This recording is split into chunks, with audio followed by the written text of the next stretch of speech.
Hey everyone, and welcome to this explainer. I'm so glad you're joining us today.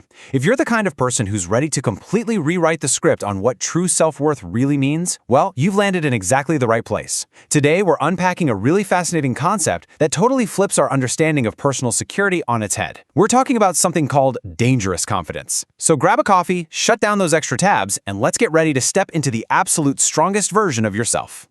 So let's just dive right in.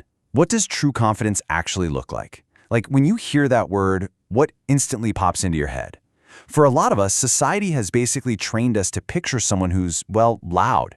You know the type, the person boasting at the head of the table, constantly fishing for approval, or desperately trying to prove they're the smartest one in the room. But here's the wild reality we're looking at today. True confidence, it's the exact opposite. Actually, the most powerful person in any given room is usually the quietest. Which brings us to our main event. Dangerous confidence. Think of this as the quiet power that makes people stop and notice you, without you ever having to demand a single ounce of their attention. It's a total paradigm shift. The absolute highest form of confidence isn't about controlling the room at all. It's about reaching this grounded state where nothing shakes you, nothing provokes you, and literally nothing controls you. You start moving through the world with this incredibly rare presence that makes you, honestly, untouchable. Just look at the stark contrast between how most people operate and how the truly confident operate.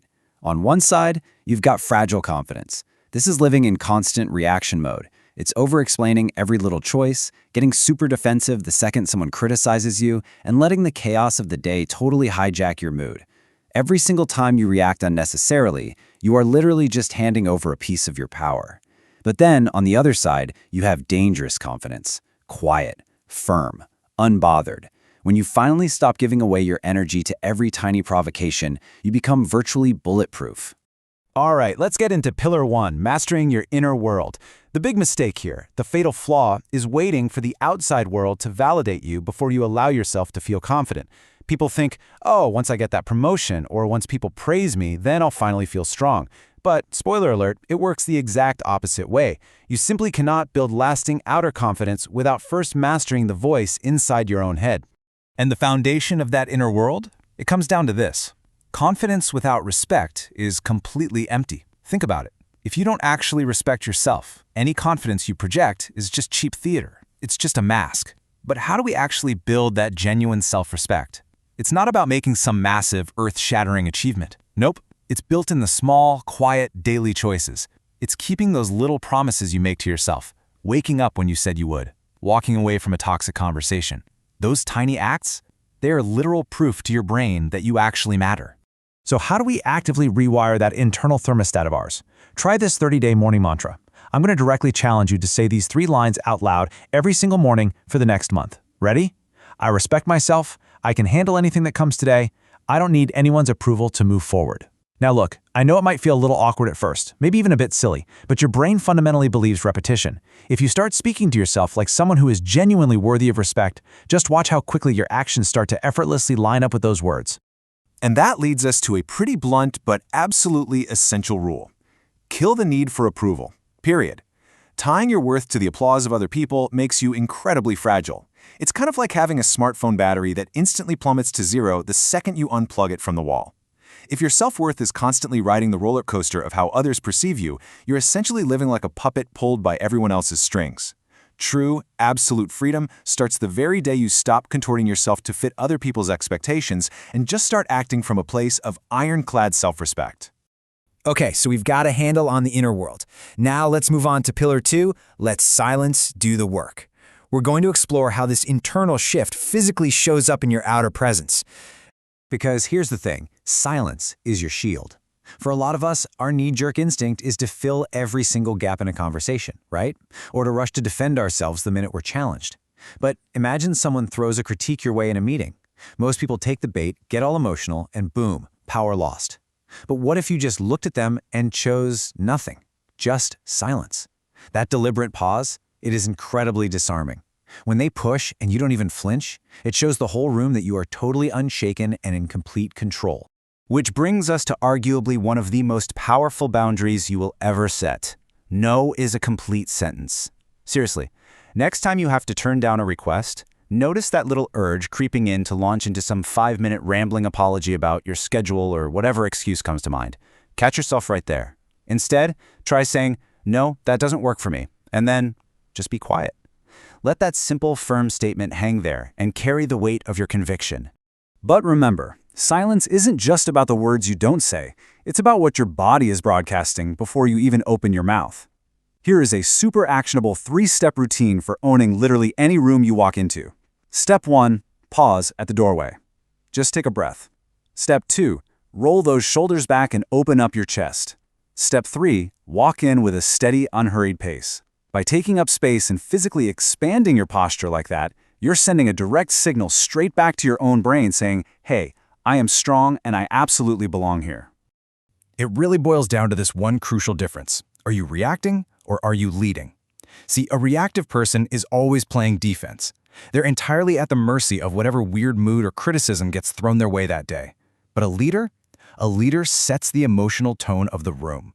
By taking just one single second to pause and take a breath before you speak or act, you completely transform yourself from a follower of chaos into the undisputed leader of your own life.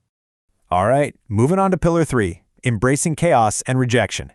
This right here is the absolute crucible where dangerous confidence is truly tested. Because let's be real, your confidence isn't actually being tested when everything is sunshine and rainbows. Anyone can look put together when things are smooth. The real test is when the room gets chaotic. So here are 3 steps for standing calm in the storm. 1, breathe slowly. This literally hacks your nervous system to say, "We're safe." 2, manage your pace. Don't let the panic rush you. Moving deliberately screams clarity. And 3, keep your voice low. Chaos loves noise. When everyone else is running around panicking and shouting, your slow, grounded voice instantly makes you the anchor in the room. But what happens when the storm is personal? Like, what about rejection? I absolutely love this reframe. Rejection is just information. It's just data. Most people hear a no, and they immediately tie it right to their core identity, thinking, "Oh man, I'm just not good enough." But truly confident people, they see a no as a sharpening stone. It's just crucial feedback exposing a weak spot you can fix, or maybe it's simply redirecting you away from a door that honestly was never meant for you anyway.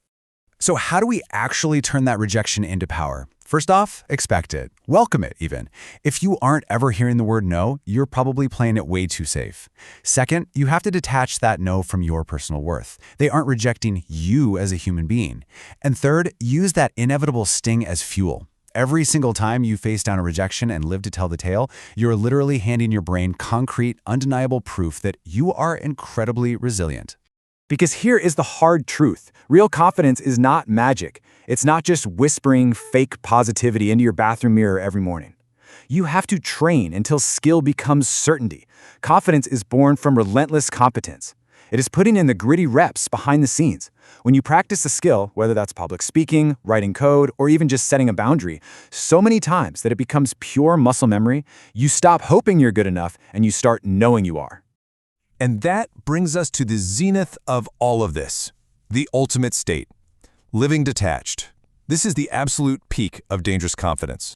Living detached basically means living as if you need absolutely nothing from the outside world. Now, don't get me wrong, that doesn't mean you don't care about your relationships or enjoy succeeding. It just means your internal peace doesn't hinge on what others give you. Look at the massive difference in freedom here. When you're attached to outcomes, you are paralyzed by the fear of failing. You play it safe. But when you are detached from outcomes, you are entirely anchored in your own effort and process. You say, "Look, I'm going to give this my absolute best shot, but my worth stays exactly the same whether I win or lose." Unlocking that specific mindset gives you a level of freedom most people will literally never experience. Which wraps up perfectly with this incredibly powerful philosophy.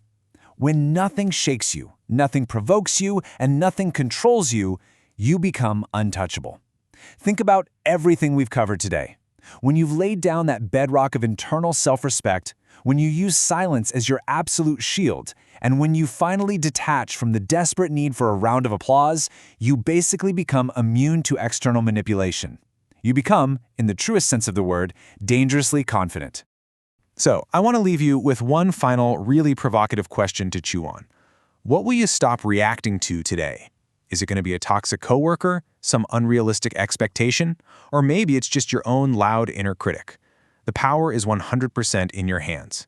Remember, you do not need to shout to be seen. You just need to claim your quiet power and step into the absolute strongest, most unshakable version of yourself starting right now. Thank you so much for hanging out and learning with me today on this explainer. Until next time, stay focused and stay confident.